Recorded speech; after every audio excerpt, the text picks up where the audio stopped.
गुणातीतोऽक्षरं ब्रह्म भगवान् पुरुषोत्तमः जनो जानन्निदं सत्यं मुच्यते भवबन्धना। श्री स्वामीनारायण भगवाननी जय। अक्षर पुरुषोत्तम महाराजनी जय। राधा कृष्ण भगवाननी जय। सियावर रामचंद्र भगवाननी जय। उमापति शंकर भगवाननी जय। प्रमुख स्वामी महाराजनी जय। महंत स्वामी महाराजनी जय। बीएपीएस श्री स्वामीनारायण मंदिर जामनगर ना निमंत्रण थी पधारेला आप सर्वे ने खास नमस्कार। जय श्री कृष्ण, जय श्री राम, जय Swaminarayan and a very good evening. આજના વિશિષ્ટ કાર્યક્રમમાં જ્યારે આપણે સૌ પધાર્યા છીએ અને આપણને ભગવાનના દર્શન પણ થયા અને મંદિરમાં મહાપ્રસાદનો પણ લાભ મળ્યો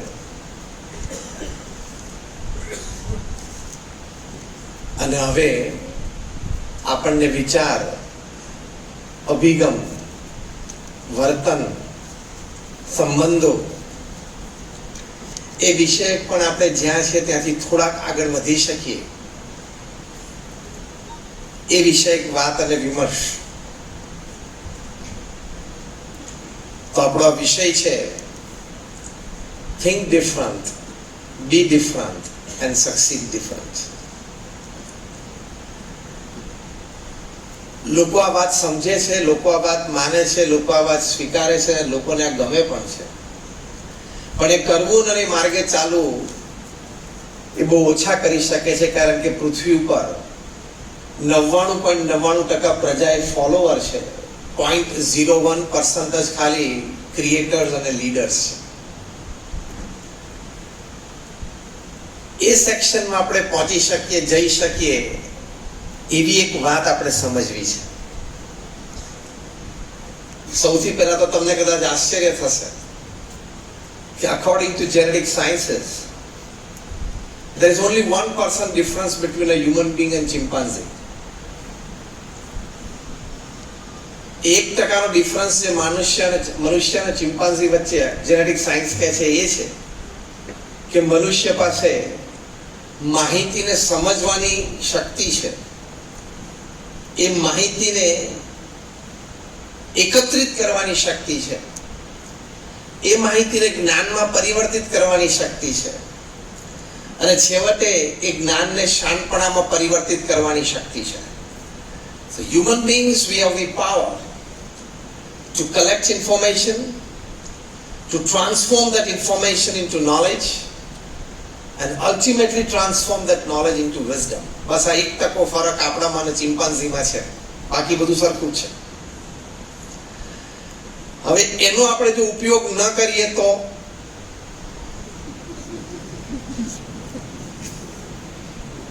એ જે 1% ડિફરન્સ છે એનો ઉપયોગ ન કરીએ તો કેટેગરી બદલાઈ જાય ને આપણી. Thinking is a hard process. વિચારવું, ગહન વિચારવું એ બહુ જ અઘરી વાત છે, પણ એમાં પણ આગળ થિંક ડિફરન્ટ, કંઈક જુદું વિચારવું એ બહુ જ જુદી વાત છે. જો આજે 21મી સદીમાં આપણી પાસે દરેક પાસે તમામ પ્રકારની વ્યવસ્થા અને સુવિધાઓ છે, દરેક પાસે ઇન્ટરનેટ છે, એટલે માહિતીનો સુપર હાઈવે આપણને બધાને એક્સેસિબલ છે. તમે ટેલેન્ટને અને ઇન્ટેલિજન્સને હાયર કરી શકો છો. તમારા વ્યવસાયમાં, તમારા સમાજની વચ્ચે દરેક વિશે તમે જાણી શકો છો, સમજી શકો છો, કારણ કે સોશિયલ મીડિયાનો જમાનો છે. એટલે આ દ્રષ્ટિકોણથી બધા એક જ પ્લેટફોર્મ પર ઊભા છીએ. તો who will progress? Who will have that cutting edge advantage? Cutting age advantage કોની પાસે છે? તો બહુ જ એક સુંદર વાત કે જ્યારે બાહ્ય રીતે આપણા બધા પાસે સરખું છે, માહિતીની દ્રષ્ટિએ આવડત હોશિયારીને આપણે હાયર કરી શકીએ છીએ, જ્ઞાનની દ્રષ્ટિએ સમાજ અને ધંધા વિશે નવી માહિતીઓ મેળવવા બાબતે એ બધાને ઇક્વલ ઓપોર્ચ્યુનિટીઝ છે, again because of the internet and social media. તો હવે વિશેષ પ્રગતિ, વિશેષ સફળતા કોણ જીવનમાં હાંસલ કરી શકશે? તો ટોપ ક્લાસ મેનેજમેન્ટ ગુરુઝને તમે સાંભળો અથવા વાંચો. Ken Blanchard, Anthony Robbins, Robin Smith, Jim Collins, Stephen Covey, આ બધા જ ટોપ ક્લાસ મેનેજમેન્ટ ગુરુઝ એ પોતાના સેમિનાર્સ અને કોન્ફરન્સીસમાં ડેલિગેટ્સને, એમની સામે તો બધા ઘણા ટોપ ક્લાસ પ્રોફેશનલ્સ ને બિઝનેસમેન બેઠા હોય, જેમ આજે બધા તમે એકત્રિત થયા છો. એ લોકોને આ લોકોએ સિસ્ટમ નથી સમજાવવાની, ઇન્ફ્રાસ્ટ્રક્ચર નથી સમજાવવાનું, નેટવર્કિંગ નથી સમજાવવાનું, HR નથી સમજાવવાનું, એડમિન પ્રોસેસીસ નથી સમજાવવાના. તો જીમ કોલિન્સ એ લગભગ 1 કલાક બોલવાના $50,000 થી $60,000 ચાર્જ કરે છે, એટલે અરાઉન્ડ $50 લાખ. એટલે 1 મિનિટના $75,000 થી $90,000 બોલવાના. શું એટલા માટે મેં ભાવ કીધા કે તમારા લોકોને ક્યાંય તમારી કંપનીમાં એને બોલાવવા હોય તો બોલતા શું હશે, કહેતા શું હશે? તો એ લોકો એક જ વાત સમજાવે છે કે બાહ્ય રીતે જ્યારે બધા પાસે સરખું છે, જેની આંતરિક ગોઠવણી વ્યવસ્થિત હશે, શિસ્તની દ્રષ્ટિએ, નીતિમત્તાની દ્રષ્ટિએ, પ્રામાણિકતાની દ્રષ્ટિએ, વફાદારીની દ્રષ્ટિએ, કર્મઠતાની દ્રષ્ટિએ, કર્મચારીઓ સાથે સંબંધોની દ્રષ્ટિએ, પરિવારજનો સાથે સંબંધોની દ્રષ્ટિએ, મોરાલિટી, હ્યુમેનિટી અને સ્પિરિચ્યુઆલિટી એ દ્રષ્ટિએ એ વ્યક્તિ વિશેષ સમાજમાં ઉપર ઉઠીને નીકળશે. બાકી બાહ્ય રીતે બધા પાસે સરખું છે. તમને બહુ જ એક ઇન્ટરેસ્ટિંગ વાત આ બાબતે કહું કે કોલસો અને હીરો બે સગા ભાઈ છે. Call and diamond are real brothers. આમ તો કોલ, ગ્રેફાઇટ અને ડાયમંડ ત્રણેય સગા ભાઈઓ છે અને ટ્રિપલેટ્સ છે, પાછા ભેગા જન્મેલા છે. પણ ત્રણેયની માર્કેટ પ્રાઇસ અને મનુષ્યના હૃદયમાં વેલ્યુ, એમાં ત્રણેયમાં બહુ જ મોટો ફેરફાર છે. હા કે ના? ત્રણેયની માર્કેટ પ્રાઇસમાં અને વેલ્યુમાં બહુ જ મોટો ફેરફાર છે. એ શેના લીધે? એની આંતરિક ગોઠવણીના લીધે. જ્યારે કાર્બન એટમ્સ છે એ હેફેઝાડ ગોઠવાઈ જાય ત્યારે ફાઇનલ પ્રોડક્ટ કોલ બની જાય. એના જ કાર્બન એટમ્સ જ્યારે હેક્સાગોનલ, આપણે કેમિસ્ટ્રીમાં ભણ્યા છે બેન્ઝીન રિંગ, હેક્સાગોનલ સ્ટ્રક્ચરે ગોઠવાય ત્યારે ફાઇનલ પ્રોડક્ટ ગ્રેફાઇટ બને. એના જ કાર્બન એટમ્સ ટેટ્રાહેડ્રલ સ્ટ્રક્ચરે ગોઠવાય ત્યારે final product is a diamond. So coal, graphite and diamond are real brothers, triplets. કારણ કે ત્રણ કાર્બન એટમના જ બનેલા છે. પણ ત્રણેયની કિંમતમાં બહુ ફેર છે. એક ભાઈ આટલો ટુકડો હોય તો બીજો ભાઈ તો ટ્રક ભર વેચાઈ જાય. ડાયમંડના એક ટુકડામાં કોલસો ટ્રક ભરીને આવે, વધારે પણ આવે. સહેજ ગોઠવણી બરોબર થઈ, હેફેઝાડમાંથી હેક્સાગોનલ થઈ એટલે કોલમાંથી ગ્રેફાઇટ બની ગયું, જે પેન્સિલથી માંડીને ન્યુક્લિયર પાવર પ્લાન્ટ સુધીનો ઉપયોગ છે. અને હજી પણ વ્યવસ્થિત થઈને ટેટ્રાહેડ્રલ સ્ટ્રક્ચર થયું તો ડાયમંડ બની ગયું. એટલે આંતરિક ગોઠવણી જેટલી વ્યવસ્થિત હોય એટલી એની કિંમત અને એનો ભાવ એ બંને ફરી જતો હોય છે. અગેન વાક્ય રિપીટ કરું છું, બાહ્ય રીતે આપણી પાસે બધા પાસે સરખી તક અને સરખી જ્ઞાન શક્તિની વ્યવસ્થા છે. આંતરિક ગોઠવણી જેટલી વ્યવસ્થિત કરશું, એ વ્યવસ્થિત કરવા માટે આ ચેપ્ટર 1 છે, થિંક ડિફરન્ટ. જુદું શું વિચારવાનું છે કે હું મારી જાતનો સુધારો વધારે કેવી રીતે કરી શકું, જેથી હું મારી ઇકોસિસ્ટમમાં વધારે સારી રીતે ફિટ થઈ જાઉં. પરિવારમાં, સમાજમાં, વ્યવસાયમાં મારા લોકોની વચ્ચે હું વધારે સારો fit થઉં. I want to make myself a better version of my own self. એટલે આપણું 2.0 વર્ઝન માટે આજે આપણે ભેગા થયા છીએ. 1.0 માં તો ચાલીએ જ છે છેલ્લા 30 વર્ષથી, 50 વર્ષથી, 60 વર્ષથી. વર્ઝન 2.0 થિંક ડિફરન્ટ માં પહેલી વસ્તુ આ, what internal major and minor changes that I can make in my life so that I become a better version of my own self. A better version માટેની આ વાત છે. તો પહેલી અગત્યની વાત છે, જીવનમાં નીતિમત્તા અને પ્રામાણિકતા ચૂકીને કોઈ દિવસ કોઈ કામ ન કરવું. નીતિમત્તા અને પ્રામાણિકતા ચૂકીને કામ કરવાની તક બધાને જીવનમાં મળે છે. જેણે લીધી અને શરૂઆતમાં ઘણો લાભ થયો, પછી આ સ્લીપરી પાથ છે, એટલે આજે નહીં તો કાલે ને કાલે તો પરમ દિવસે લપસાય ખરું. હા કે ના?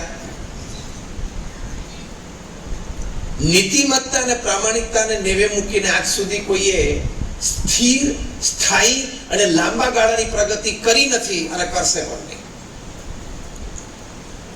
પ્રમુખ સ્વામી મહારાજ આ BAPS સંસ્થા વિશ્વવ્યાપી બનાવી. હમણાં આપણે આંકડા જોયા બધા. He was a one man organization.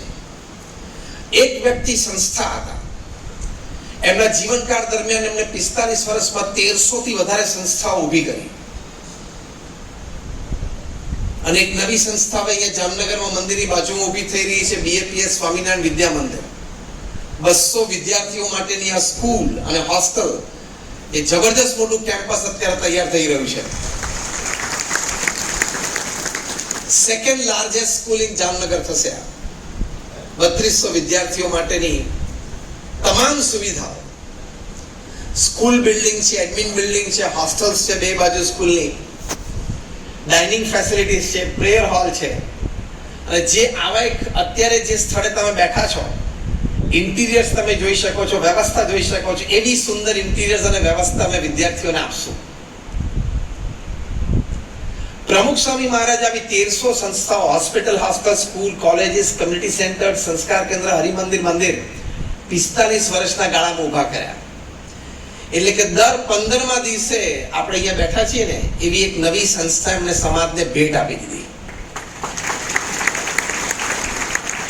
તમારામાંથી ઘણા બધા વડીલ, ઘણા બધા શ્રેષ્ઠીઓ ક્યાંક નાની મોટી સંસ્થા સાથે જોડાયેલા હશો તો સાંજ કેવી રીતે પડે છે તમને ખબર પડતી હશે.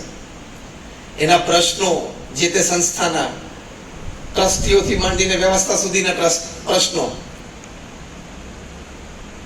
પ્રમુખ સ્વામી મહારાજે દર 15મા દિવસે, આ હું તમને બેકગ્રાઉન્ડ કહું છું, મુદ્દો આપણો એ ચાલે છે કે નીતિમત્તા અને પ્રામાણિકતાથી કાર્ય કરવું એ પહેલું થિંક ડિફરન્ટ છે. આ 1300 સંસ્થા એમણે બાંધી અને સમાજમાં મૂકી દીધી. જમીન સંપાદનથી માંડીને એ સંસ્થાને સમાજની સેવામાં મૂકી દેવી. આજે પણ એ બધી જ સંસ્થાઓ પૂરજોશમાં સમાજની સેવામાં છે. એનું ઇન્ફ્રાસ્ટ્રક્ચર, એનું મેનેજમેન્ટ, એનું એડમિન, એનું HR ગોઠવવું ઇઝ નોટ અ જોક. તમારી કંપનીઓમાં અત્યારે retention is a big problem ને. કર્મચારીનો રિટેન કરવા એ મોટો પ્રોબ્લેમ છે કે નહીં? હા કે ના? યસ ઓર નો? તો આટલી સંસ્થાઓમાં સ્વયંસેવકો અને સમર્પિત કાર્યકર્તાઓને રિટેન વર્ષોથી is a challenging task. He performed it, he did it. અને આ 45 વર્ષ પણ એમના 51 થી 95 વર્ષની આયુના છે. આ મોટું આશ્ચર્ય છે પૃથ્વી ઉપર કે કોઈ વ્યક્તિએ પોતાના જીવનમાં 51 વર્ષે કારકિર્દી ચાલુ કરી હોય. પ્રમુખ સ્વામી મહારાજે કારકિર્દી ચાલુ કરી 51 વર્ષે, કારણ કે ગુરુ પધાર્યા. પોતાની ઉંમર 51 થી 95 માં એ 45 વર્ષમાં એમને દર 15મા દિવસે એક સંસ્થાની ભેટ આપી. એ 45 વર્ષ દરમિયાન એ દુનિયાના 60 દેશોમાં 18,000 ગામો અને શહેરોમાં જાતે ગયા. એ 51 થી 95 ના 45 વર્ષમાં એમને 7.5 લાખ પત્રો વાંચ્યા અને એનો ઉત્તર આપ્યો. At an unbelievable average of reading and answering more than 50 letters a day without a Sunday for 45 years. આ 45 વર્ષના ગાળામાં એમને લગભગ 350 ઘર, ઓફિસ, ફેક્ટરી કે દુકાનોમાં જાતે પધરામણી કરી. જ્યારે પ્રમુખ સ્વામી મહારાજની ઉંમર 70, 72, 75 હતી ત્યારે આદિવાસી ગામડાઓમાં રાત્રે 11:30 વાગે બેસીને ઝૂંપડામાં એ પરિવારના પુરુષ સભ્યો સાથે બેસીને એમને સંસ્કૃતને નિર્વ્યસની કરતા હોય એવા અમે આ આંખથી નજરે જોયા છે. What an effort. પણ એમના જીવનમાં આપણે જે આ મુદ્દો ચર્ચા કરીએ છીએ, નીતિમત્તા અને પ્રામાણિકતા કેવા. પ્રમુખ સ્વામી મહારાજને કોઈ પૂછ્યું કે સ્વામી કયો વિચાર તમારા મનમાં હંમેશા રહે છે? પ્રમુખ સ્વામી મહારાજે કહ્યું કે જે વિચાર મને ક્યારેય નથી આવ્યો હું કહું. That was interesting. પ્રમુખ સ્વામી મહારાજ બોલ્યા, કોઈનું પણ અહિત થાય એવો વિચાર મને જીવનમાં ક્યારેય નથી આવ્યો. કઈ કક્ષાની નીતિમત્તા અને પ્રામાણિકતા કહેવાય? આટલા વિશાળ ફલક ઉપર કામ કરવું, આટલા બધા વ્યક્તિઓ સાથે કામ કરવું, કામ લેવું, મળવું, આટલા બધા આયોજનો કરવા, વિશ્વભરમાં ઘૂમી વળવું અને કોઈ વ્યક્તિ માટે અહિત કરવાની ભાવના એક સંકલ્પ ના થયો હોય, પણ આપણને એમ થાય કે આવું તો કદાચ હું બોલી દઉં, એમાં શું કોણ તપાસવા જાય છે? પણ એનું પ્રૂફ છે, લોજિકલ પ્રૂફ છે કે તમે જ્યારે અંતરથી શુદ્ધ હો અને દરેક માટે સદભાવના હોય ને કોઈનું અહિતના ઈચ્છતા હો, people have to come to you, resources have to come to you, money have to come to you. તમે શુદ્ધ અંતઃકરણ લઈને બેઠા એટલે લોકો, પૈસા, વ્યવસ્થા અને રિસોર્સિસ, સંસાધનો તમારી પાસે ખેંચીને આવે. એનું પ્રૂફ છે. જેમ ગાંધીજી નીતિમત્તા અને પ્રામાણિકતાથી કામ કર્યું, સરદાર પટેલે નીતિમત્તા અને પ્રામાણિકતાથી કામ કર્યું, તો આખું ભારત જોડાઈ ગયું. એટલે અંતરથી તમે નીતિમય અને પ્રામાણિક હો, દરેક પ્રત્યે સદભાવના અને કોઈનું પણ અહિત ના ઈચ્છતા હોય, રિસોર્સિસ યુ અટ્રેક્ટ. જેમ અત્યારે અહીંયા કોઈ કીડી નથી, પણ સાકરનો ટુકડો અહીંયા મૂકી દઈએ તો હમણાં 15-25 મિનિટમાં 10-12 કીડીઓ ભેગી થઈ જાય કે નહીં? હા કે ના? કીડીઓ સાકરના કટકા પાસે આવે છે, એ સાકરના કટકાનો રંગ જોઈને આવે છે, એનો આકાર જોઈને આવે છે. Why are ants getting attracted to that crystal of sugar? એનો રંગ અને આકાર જોઈને આવે છે. હા કે ના? શેની માટે આવે છે? બોલો. હા, મીઠાશ એટલે કે ગળપણ. પણ એ 50% જવાબ છે, બાકીનો 50% હું પૂરો કરું. કીડીઓ સાકરના કટકા પાસે આવે છે, એ સાકરના કટકામાં મીઠાશ છે, ગળપણ છે, અને મીઠાશ સિવાય કાંઈ નથી ને બાકીનું 50%. That is more important. ઘણામાં થોડી ઘણી મીઠાશ હોય, પણ મીઠાશ સિવાય પાછું બીજું હોય, ભેગું.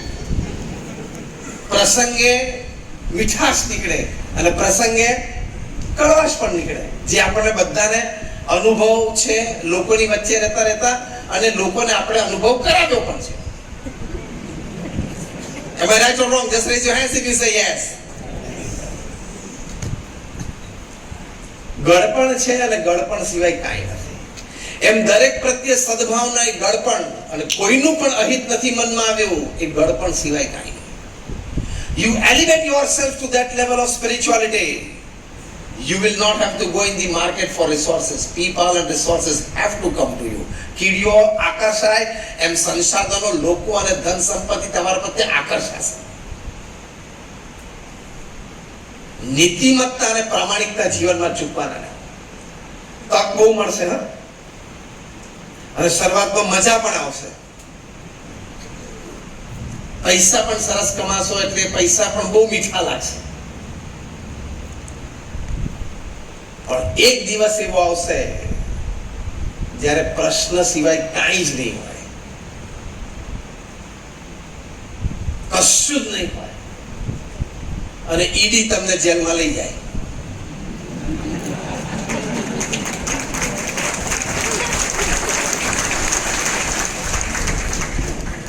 પ્રશ્નો સિવાય કાંઈ નહીં હોય, નીતિમત્તા અને પ્રામાણિકતા ચૂક્યા તો પ્રશ્ન આવે ને આવે છે. પ્રમુખ સ્વામી મહારાજ આ વાત બહુ સરસ ગામઠી દ્રષ્ટાંતથી સમજાવતા હતા. આમ સામાન્ય ગામઠી દ્રષ્ટાંત લાગે